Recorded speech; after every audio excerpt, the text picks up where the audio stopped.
اللہ اللہ اللہ۔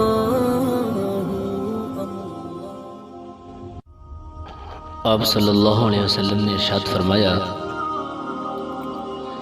بنی اسرائیل کی قوم میں ایک کفل نامی شخص تھا جو گناہوں کے کرنے میں بڑا بے باک تھا۔ ایک مرتبہ ایک عورت اس کے پاس آئی جو بہت مجبور تھی۔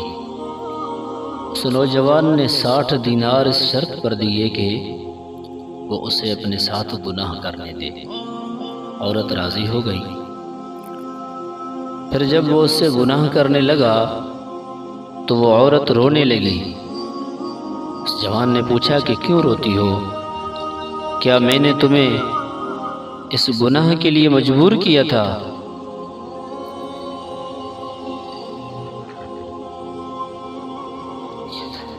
اس نے کہا، نہیں، یہ بات نہیں، بلکہ یہ گناہ ایسا ہے جو میں نے آج تک نہیں کیا، لیکن آج میں اپنی مجبوری کی وجہ سے کر رہی ہوں۔ یہ سن کر وہ نوجوان اس سے ہٹ گیا اور اس سے کہا، چلی جاؤ اور یہ دینار بھی لے جاؤ۔ پھر اس شخص نے کہا، اللہ کی قسم کہ فی آج کے بعد یہ گناہ کبھی نہیں کرے گا۔ پھر یہ شخص اسی رات فوت ہو گیا۔ صبح ہوئی تو اس کے گھر کے دروازے پر لکھا ہوا تھا، قد غفر اللہ الکفل، اللہ نے کفل کی مغفرت فرما دی۔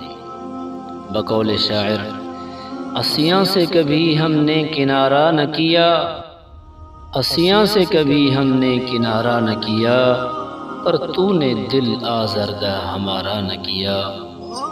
کی ہم نے تو بہت جہنم کی تدبیر، مگر تیری رحمت نے گوارا نہ کیا۔